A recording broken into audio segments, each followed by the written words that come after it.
The rifle cracked through the crisp Montana dawn like a secret shattering glass, and I watched the buck crumple into the frost-kissed ferns 20 yards out, its final breath a ragged whisper against the silence. Uncle Harlan lowered the barrel, his calloused hands steady as ever, but when he turned to me, his eyes held something fractured, a storm brewing behind the grin he forced for my sake. In that moment, with the metallic tang of gunpowder still hanging in the air, I felt the weight of unspoken years settle between us, heavier than the 12-point rack we'd claimed by noon. I'd always chased these trips like a kid after fireflies, the kind of escape that pulled me from the grind of Missoula's community college grind and the echo of my parents' endless arguments back in Billings. At 22, Caden Ellis was supposed to have it figured out, major undecided, job-slinging lattes at the campus cafe, and a string of half-hearted dates with girls who faded like summer smoke. But Harlan? He was the anchor, the broad-shouldered rancher who'd hauled me out of more scrapes than I could count, his Ford F-150 a battered chariot to freedom. This year, though, something fell off from the jump. He'd picked me up at dawn, the truck bed loaded with gear that smelled of pine tar and oiled leather, but his laugh came a beat too late, his gaze lingering on the rear view like he was scanning for ghosts. We rattled north out of town, the Absaroka Beartooth wilderness swallowing the highway in a blur of aspen gold and evergreen spires. Harlan cranked the old Springsteen tape, Thunder Road, wailing about leaving it all behind, and I slouched against the door, nursing a thermos of black coffee that burned just right.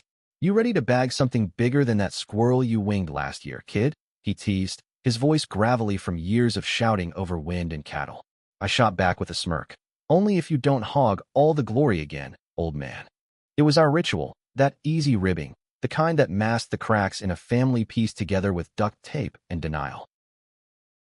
By midday, we'd humped our packs 3 miles into the backcountry, the trail narrowing to a deer path choked with thimbleberry brambles that snagged at my jeans like insistent fingers. The air hummed with the trill of chickadees and the distant roar of the Yellowstone River, carving its ancient furrow through limestone canyons. Harlan moved like he belonged there, all 6'3" of him navigating roots and rocks with the grace of a man who'd wrestled steers since he could walk. Me? I was still building calluses, my boots caked in mud, sweat beading under my wool cap despite the chill.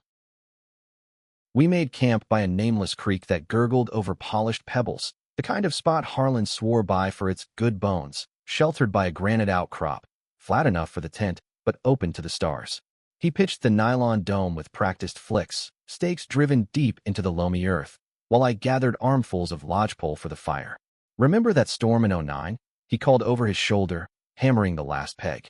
"Lightning dancing like drunk fireflies, and you bawling about wanting your mom." I flipped him off good-naturedly, stacking the wood into a teepee that caught on the first strike of flint.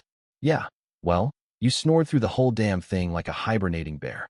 Flames crackled to life as the sun dipped behind the ridges, painting the sky in bruised purple hues. We thawed venison jerky over the coals, washing it down with nips from his flask of bourbon that warmed like a forbidden confession. Harlan leaned back on his elbows, Stetson tipped low, the firelight carving shadows across his weathered face. Lines etched from sun and solitude, a salt and pepper beard framing lips that rarely smiled wide anymore. He'd never married, never chased the white picket fence my folks clung to like a life raft. "Ranch life," he'd say with a shrug when Aunt Lila prodded at holidays. But tonight, with the whiskey loosening knots, he stared into the blaze like it held indictments. "You ever think about what comes after this, Caden?" His voice cut soft through the pop of embers, casual as casting a line. I poked the fire, sparks spiraling up like lost prayers.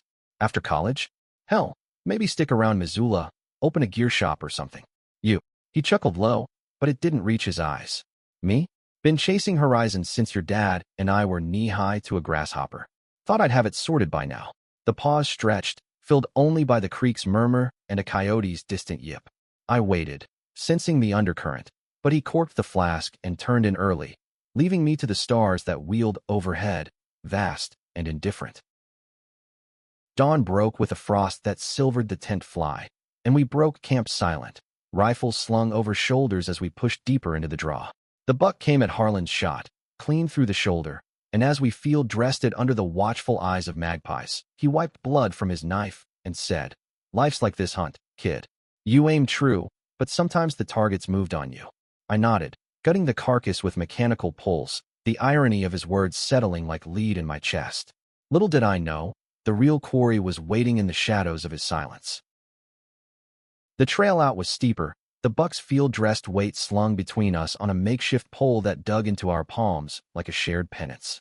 Harlan's breaths came even, his boots crunching leaves with the rhythm of resolve, but I caught the flicker in his profile, the way his jaw tightened when he thought I wasn't looking. We paused at a overlook, the valley sprawling below like a rumpled quilt of autumn golds and evergreen veins, the Clark's Fork winding silver through it all. "Smoke break," he offered, fishing a crumpled pack from his vest.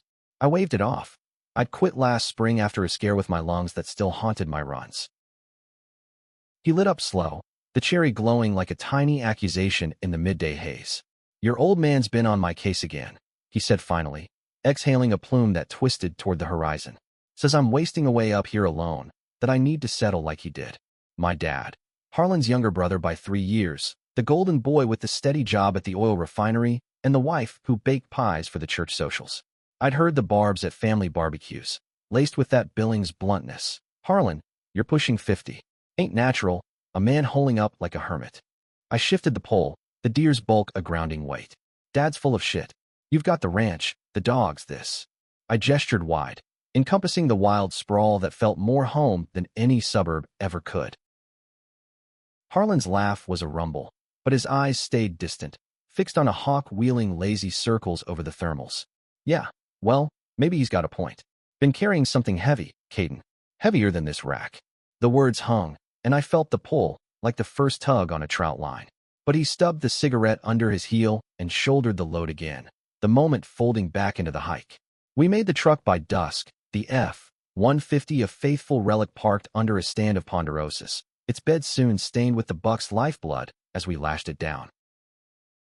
The drive back threaded through switchbacks that hugged sheer drops, the radio fuzzing out on FM static until Harlan popped in another tape. Dylan this time. Tangled Up in Blue. All heartache and highways.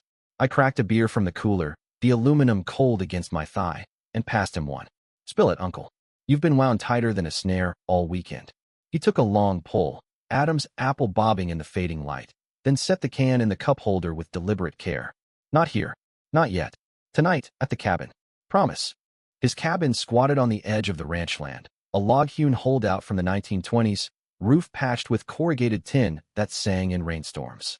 We'd claimed it as our post-hunt debrief spot since I was 12, a ritual of skin knees turning to skin truths over whiskey and war stories. The place smelled of aged cedar and chimney soot, the stone hearth already laid with split fir that Harlan kindled with a whoosh.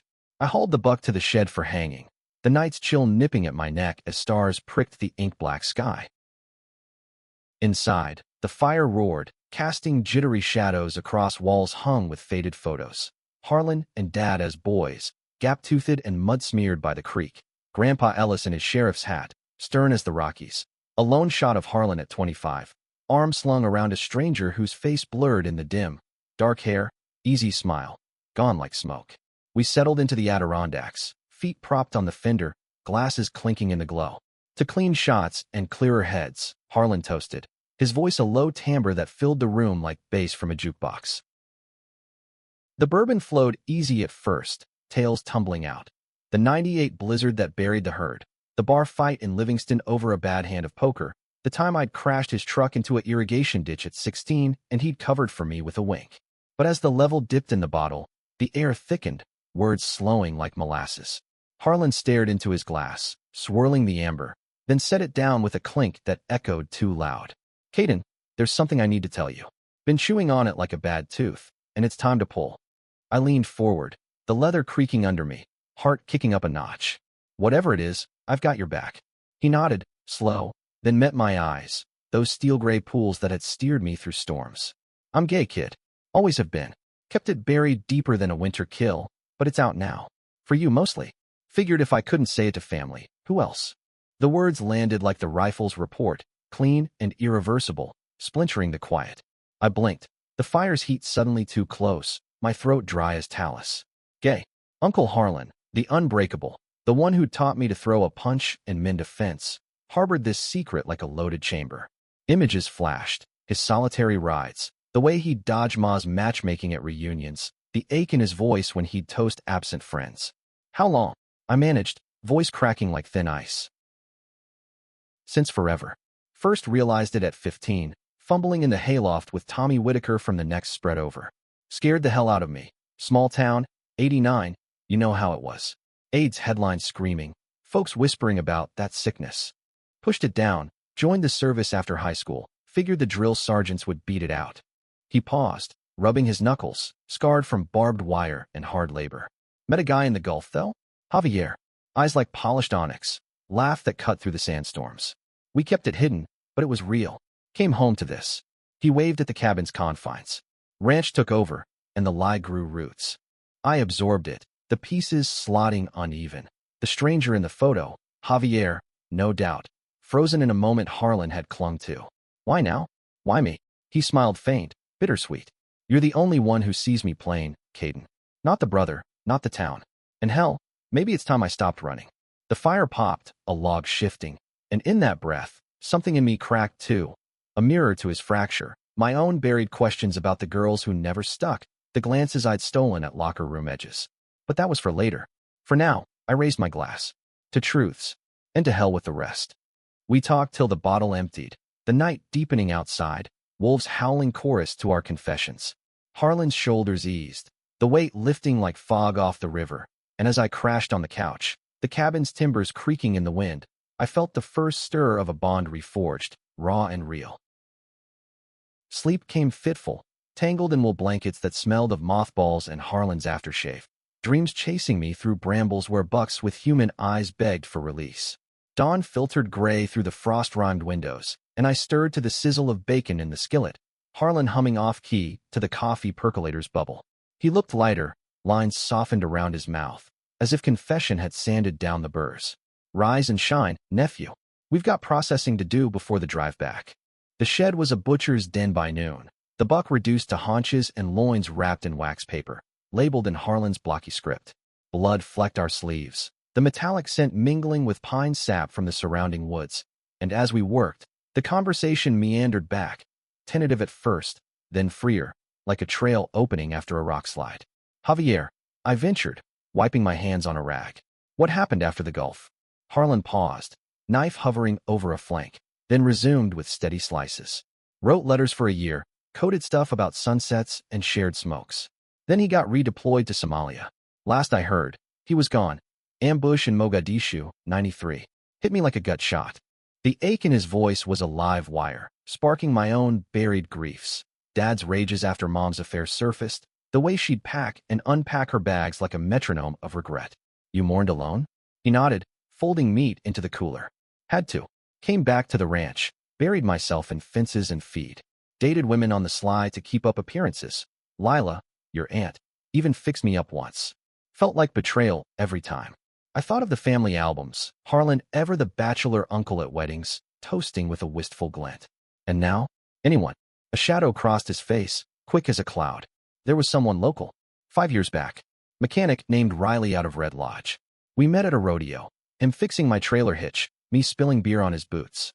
Lasted 2 seasons, stolen weekends in Billings motels, or up here when the coast was clear. But he wanted more, city lights, a life without looking over shoulders. I couldn't leave the land, the lie. He bailed, said I was half in, half out. Harlan's knife stilled, the blade catching light like a shard of regret. Haven't seen him since.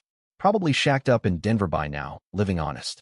We loaded the truck in silence after that, the cooler's thud of punctuation, and hit the road south, the wilderness receding in the side mirror like a dream deferred. Harlan fiddled with the radio, landing on a country station crooning about lost loves and dusty roads. Garth Brooks, all twang and truth. You think Dad knows? I asked, the question slipping out like a loose round. He snorted soft. Suspects, maybe. We've danced around it since we were teens, him catching me with those dog-eared magazines under the porch. But saying it? Nah, you're my either. They'd pray it away or pretend harder. Billings unfolded familiar and frayed. Strip malls bleeding into neighborhoods of ranch-style homes sagging under the weight of mortgages and memories. My folks' place was on the east side, a split level with a chain-link fence and a swing set rusting from disuse since my sister bailed for Seattle. Harlan dropped me at the curb, the Buck's bounty in the bed for Dad's smoker, and clapped my shoulder. Thanks for listening, kid. Means more than you know. I hugged him fierce, the flannel rough under my palms, and watched his taillights fade, a knot twisting in my gut. Home hit like a hangover. Mom's forced brightness over pot roast, Dad's grunt about the meat yield, the TV droning football highlights in the den. I picked at my plate, Harlan's words echoing, buried truths, half-lives. That night, alone in my boyhood room with posters peeling at the edges, I scrolled my phone, thumb hovering over Grindr icons I'd downloaded on a whim last semester and ghosted. Profiles blurred, bearded baristas, tattooed hikers, all mirrors to questions I'd dodged like bad shots. Monday dragged me back to Missoula, the campus a hive of flannel-clad undergrads hustling to lectures under skies, threatening snow. My shift at the cafe blurred into steam and small talk, grande soy latte, extra foam, but Harlan lingered, a ghost in the espresso haze. I texted him midday, holding up? His reply pinged quick, like a man unchained. You? Processing. Talk soon. But the call came sooner, Thursday Eve, his voice tight over the line. Caden, it's out. Told your dad after dinner. Place blew up like dry grass. My stomach dropped, the dorm's thin walls closing in. What happened? A pause, heavy with breath. He laughed at first, thought it was a joke. Then the yelling, called me every name in the book, said I'd shamed the family, that Ma would roll in her grave. Stormed out to the garage, came back with a bottle. Ma just sat there, wringing her hands, muttering about church. I gripped the phone, pulse thundering. Where are you? Cabin. Need space. Don't say nothing yet, kid. Let it settle. But settling was a lie. By Friday, the family group chat erupted. Dad's missives like buckshot. Harlan's lost his mind. Stay clear till he gets help. Moms, please. Boys, let's pray on this. My sister from afar, WTF? Call me. I deleted the thread, heart hammering, and drove east that night. The interstate a black ribbon under sodium lamps. The cabin's windows glowed amber when I pulled up. Harlan on the porch with a lantern, face carved in hollows. He waved me in without a word. The fire already banked, 2 chairs drawn close. Should have warned you, he muttered, pouring from a fresh bottle. I shook my head, sinking into the seat. Family's fracturing, but you're not. That's what matters. We sat then, the silence a balm, and as the whiskey warmed the chill, I felt my own dam creaking, the itch to confess my confusions, the fear of the fall. The betrayal stung deeper than buckshot, a slow bleed from the family vein I'd thought unbreakable. Dad's texts piled like accusations. If you side with him, you're no son of mine. Mom's voicemails cracked with tears, begging me to bring sense to this madness, as if Harlan's truth was a fever to sweat out. I ghosted them both, holing up in Missoula's gray November, lectures blurring into caffeine-fueled hazes, my reflection in the cafe's steamed windows a stranger with shadowed eyes.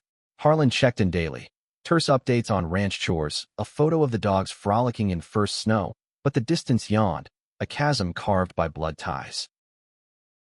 Midterms hit like a nor'easter, burying me in econ graphs and lit essays on Hawthorne's secrets, but the real unraveling came internal, a seismic shift underfoot. I'd catch myself lingering on classmates, the barista with the inked forearms and sly wink, the prof's TA with his easy laugh and seminar. Touches felt charged, the brush of a stranger's hand in line, the weight of a hug from a buddy that lingered too warm. Harlan's confession had cracked my facade, water seeping into fissures I'd mortared over with denial. Was I like him? The question gnawed, a coyote at the heels, until I cracked, downloading the app again and swiping through profiles that mirrored my mess. 28, outdoorsy, seeking real talk over hikes. His name was Ellis, no relation, thank Christ, a 26-year-old park ranger with a bio that read like a trail map, Boise boy transplanted to the Bitterroots. Love fly fishing, craft IPAs, and conversations that go till dawn. His pics, sun-bleached curls, green eyes crinkled in a canyon squint, flannel over a lean frame that spoke of miles logged. We matched on a whim, his opener a quip about my profile pic, me mid-hike, sweat damp and grinning. That trail looks tougher than my last bear encounter. Spill the story? I did, over text that unfurled like a lazy river, meandering from boots to bourbon, truths teased out in emojis and ellipses. We met Saturday at a Missoula dive, the kind with neon signs buzzing, open, and pool cues cracking like vertebrae. Ellis slid into the booth, realer than pixels, freckles dusting his nose, a faint scar above his lip from a stupid climbing slip. We ordered pints, the amber foam cresting like waves, and talked easy. His Idaho upbringing in a logging family that prized stoicism over sobs, my Billings chaos with parents who loved hard but fought harder. Coming out? He asked after the second round, voice low under the jukebox's wail. I hesitated, the beers but a flimsy shield. Working on it. Uncle just did, big ripple. He nodded, no judgment, just a hand on the table, inches from mine. Ripples turned to rivers. Ride M. That touch, casual, electric, ignited something, a spark to dry tinder. We closed the bar, spilling onto the sidewalk where street lamps pooled gold, and walked the Clark Fork's edge, the water chuckling black under bridges. He kissed me there, tentative at first, then sure, his lips tasting of hops and honesty, hands framing my face like I was fragile as first light. I melted into it, the world narrowing to his breath, the press of bodies that fit without force. We tumbled to his apartment, a third-floor walk-up cluttered with topo maps and fly rods, the bed a tangle of sheets and sighs that chased shadows from my bones. Morning brought coffee black as the night before, Ellis padding barefoot in boxers, scrambling eggs with a whistle. No regrets, he murmured, sliding a plate over. I shook my head, the vulnerability raw but right. First time feeling seen. We spent the day lazy, couch marathoning indie flicks, his head on my lap, fingers tracing idle patterns on my thigh. But the idle fractured when my phone buzzed insistent. Harlan, voice frayed. They're coming for the ranch, Caden. Your dad rallied the cousins, says I'm unfit, wants to force a sale. Meet me in Billings, tomorrow. The drive south was a blur of interstate hypnosis, Ellis's borrowed Jeep humming under overcast skies that spat sleet. Harlan waited at a truck stop off I-90, gone in the cab of his F-150, thermos steaming between us. Papers came yesterday, he said, unfolding legal folds yellowed with coffee rings. Claiming dementia or some bullshit. Say the isolations rotted my head. If I don't sign over, they drag it to court. His hands trembled, not from cold, but fury leashed. I scanned the legalese, while rising. Betrayal, pure, my own father, blood of Harlan's blood, twisting truth into a noose. We hunkered at the cabin that night, storm winds battering the eaves like accusations. Harlan paced the floorboards, boots thudding dirges, while I brewed tea strong as resolve. Fight it, I urged, voice steady despite the quake inside. You've got rights, history here. He stopped, back to the fire, shoulders bowed. And lose everything? The land's all I've held on to. The crisis crested then, his dam breaking, not in sobs, but a roar that echoed off logs. I came out for freedom, and it's chaining me tighter. I crossed to him, arms wrapping fierce, his frame shuddering against mine. Not alone. Ellis and me, we're in this. Dawn brought a fragile pact. Consult a lawyer in Livingston, rally what allies remained. But as we parted, Harlan's grip lingered, eyes searching mine. You're braver than me, kid. Don't let this bury you too. The words haunted the drive back. Ellis's texts a lifeline. Miss you already. Safe roads. Yet doubt crept, a frost on the windshield. Could I bridge the family fault line, or would it swallow us whole? Winter clamped down hard that December, the Rockies burying the ranch in drifts that isolated Harlan like a siege. I shuttled between Missoula and Billings, the Jeep's tires churning slush on unplowed roads, Ellis's steady presence a counterweight to the chaos. Our thing bloomed quiet but fierce, nights in his bed tracing constellations on his skin, mornings trading truths over oatmeal and news of the fight. Your uncle's got spine, Ellis said one dawn, snowflakes feathering the window. Reminds me of my pops, coming out at 60 after Mom passed. Family imploded, but he rebuilt. His story grounded me, a map through my own mire. The legal skirmish escalated, Dad's faction lawyered up with a Bozeman firm slick as oil, filing motions that painted Harlan as unstable, citing erratic behavior post-revelation. I countered with affidavits from neighbors, old-timers who'd shared fences and favors, testifying to his steadiness, the ranch's pulse under his care. Court dates loomed in Helena, a January trek over icy passes that left me hollow-eyed, Ellis's hand in mine the only warmth. This betrayal, I vented post-hearing, the judge's gavel still echoing. Dad's not just gunning for land. He's erasing Harlan to save face. Ellis pulled me close in a roadside motel, the room smelling of Lysol and regret, his touch a salve. Grief's ugly when it's fear dressed up. Give him time. But time was a thief, stealing sleep and shredding nerves. Harlan weathered it stoic, calving season a brutal distraction. He'd call from the barn, voice muffled by wind, updating on heifers birthed under lantern light. 1 down, 20 to go. Keeps the wolves at bay. Yet I heard the strain, the nights he admitted to whiskey chasers chasing ghosts of Javier and Riley. My own crisis peaked over Christmas, a farce of a gathering at my folks where Dad's silence was a wall, Mom's eyes red-rimmed please.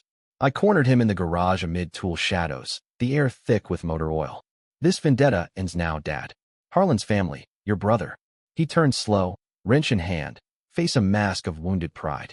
Family don't mean throwing shame on us all. He's chosen his path. Let him walk it alone. The words landed like a slap, his eyes, my eyes, hard as flint. And if I walk with him? A beat. Then you're lost to me too. I left without goodbye. The doors slam a fracture point, tires spinning gravel into the night. Back in Missoula, Ellis waited with a fire and forgiveness I didn't deserve, but as we lay entwined, the weight crushed, betrayals echo in my veins, the fear that love, Harlan's, Ellis's, doomed us to isolation. What if I lose them all? I whispered into his neck, salt of tears mingling with his skin. He held tighter, breath steady. You gain us. That's the trade. Spring thaw brought tentative thaws elsewhere. Mom's clandestine call, voice quavering. He's softening, Caden. Saw Harlan at the feed store, shook his hand awkward. Come home. The ranch court battle crested in April. Under a sky bruised with rain, the judge, a grizzled veteran with a drawl like aged oak, ruling in Harlan's favor after weeks of wrangling. No evidence of incapacity, she intoned, gavel falling like benediction. Dad's side slunk away, tails tucked, but the victory tasted ash. Letters arrived and signed, venom scrawled about sodomite squatters. Harlan burned them in the hearth, flames devouring hate, but scars lingered, puckered like barbed wire burns. I drove out post-ruling, finding him on the porch with a beer, dogs at his feet, the Absaricas greening in the distance. We won, I said, but he pulled me into a bear hug, fierce and fleeting. We survived, kid. That's the win. That night, we grilled steaks from last fall's haul, Ellis joining via video from a backcountry patrol, his grin pixelated but bright. Laughter flowed freer, stories stacking like cordwood, but as stars wheeled, Harlan's gaze turned inward. Riley reached out. He confessed over embers. Heard about the fight, drove up from Denver. Wants to talk. The revelation hung, a new branch on our tangled tree. Hope or heartache? I nodded, throat tight. Go for it. You've earned the chance. As I bedded down, the cabin's quiet amplified my pulse. Crisis ebbing, but healing a marathon, each step a reclaiming. Summer unfurled lazy and luminous. The ranch a verdant kingdom where Harlan and Riley's tentative reunion played out like a slow-burn reel. Riley arrived Memorial Day weekend, his Denver plates kicking dust up the drive, a duffel slung over one shoulder and eyes wary as a colt's. I met him first, shaking hands under the cottonwoods, taller than photos suggested, with a loping gait and laugh that crinkled his temples. Heard you were the secret weapon, he said, nodding at Harlan silhouetted in the barn door. Nah, I replied, just the loudmouth nephew. Their reconnection was no fairy tale, but real as rutted roads. Awkward silences over coffee, hikes where words tumbled freer, nights on the porch with guitars strumming old Merle Haggard tunes. Harlan bloomed under it, shoulders loosening, that haunted glint fading to something like peace. He's staying through July, he told me over a fence-mending session, wire twanging taut under pliers. Talking long-term. Scary as hell. I grinned, sweat beading in the heat. Good scary. Like cresting a ridge. My world synced in tandem. Ellis and I deepening. Weekends backpacking the Selkirks where we'd pitch tents by alpine lakes, bodies mapping each other under starfields. Love you.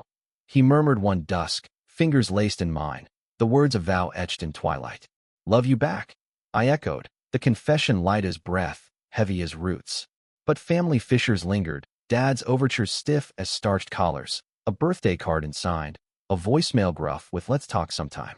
Mom bridged tentative, lunches in Billings where she'd pat my hand and whisper, he's trying, in his way. The healing journey crested Labor Day, a Ellis family barbecue in the Bitterroots that Harlan crashed uninvited. Riley in tow, hands linked defiant. Dad showed, unannounced, his arrival a truck rumble that stilled the chatter. Tension crackled like dry lightning, but as ribs smoked and beers chilled in tubs, conversations bridged chasms.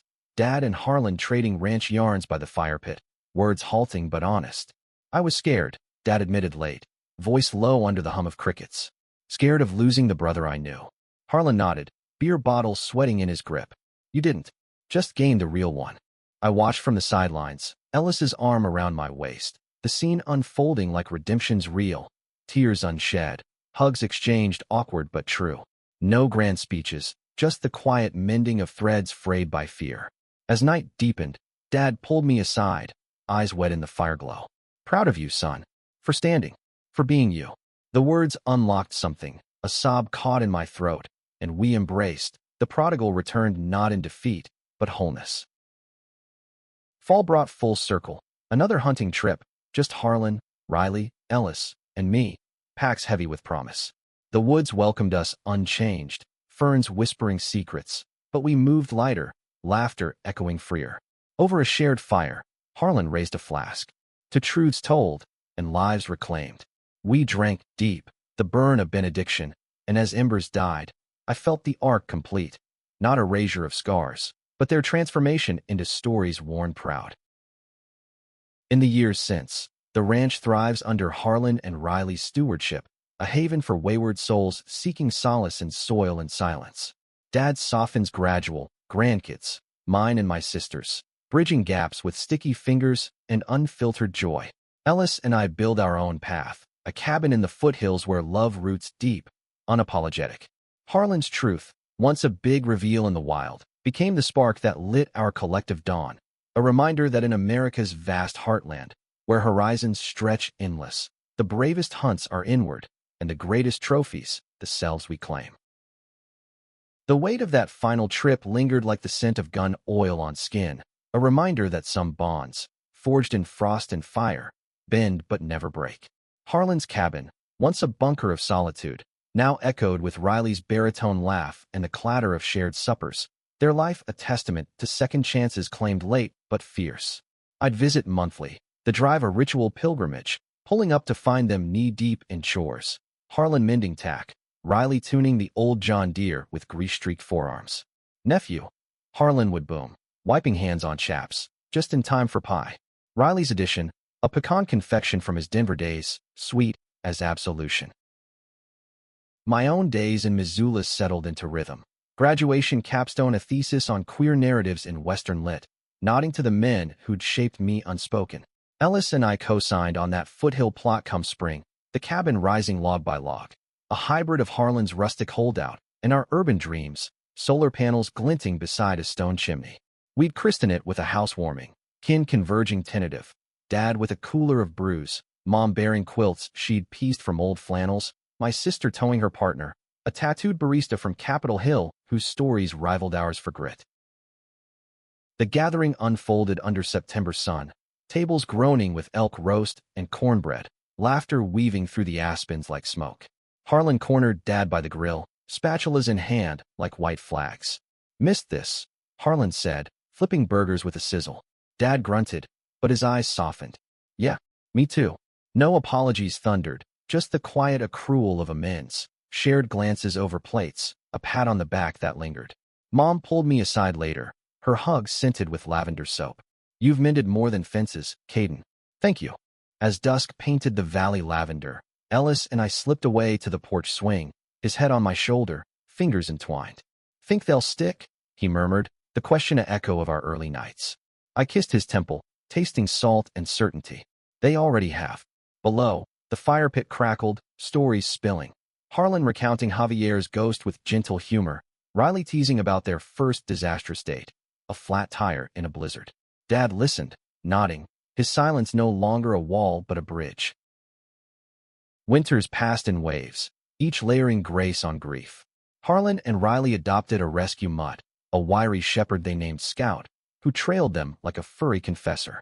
I'd find them on porch rockers come holidays, mugs steaming, debating politics with the fervor of old flames rekindled. Dad joined more, his refinery shifts easing into semi-retirement, trips to the ranch for branding days where he'd rope calves with rusty precision, earning Riley's ribbing. Not bad for a city slicker, Riley'd say, and Dad's bark laugh would boom back. My crisis, that raw kernel Harlan's truth had unearthed, flowered into advocacy. guest lectures at the college on rural queer resilience, a blog chronicling hunts both literal and metaphorical. Ellis thrived in the park service, leading youth outings that planted seeds of wild wonder and self-acceptance. Our love deepened domestic. Arguments over grocery lists yielding to make-up hikes, dreams whispered in the dark of kids someday, adopted or otherwise, raised in earth and empathy. The pinnacle came 4th of July, 5 years post-revelation, a ranch blowout under star-spangled skies. Fireworks burst over the meadow, kin gathered full, cousins thawed from initial frost, aunts bearing casseroles, even Tommy Whitaker, Harlan's hayloft ghost, driven up from Casper with his husband in tow, tales of decades danced out in double time. Harlan took the mic by the bonfire, voice steady as river stone. This land's seen sorrows, losses to war, to silence, to fear. But tonight, it's witness to joy, to family, blood, and chosen. Tears traced cheeks in the glow, Dad raising a toast with uncharacteristic eloquence. To Harlan, brother, for showing us how to stand tall. The embrace that followed, under cascading lights, sealed it, a circle closed, wounds woven into wisdom. As embers cooled and guests dispersed, Ellis and I walked the fence line, hand in hand, the night's magic humming in our veins. Harlan's big truth, shared in a hunting dawn, hadn't shattered us. It remade us, human and whole. In America's modern tapestry, threaded with Rust Belt regrets and coastal gloss, we learned that love's wildest pursuits demand vulnerability's shot, and healing's harvest, patience's yield. The end, not a fade to black, but a horizon endless, inviting the next stride.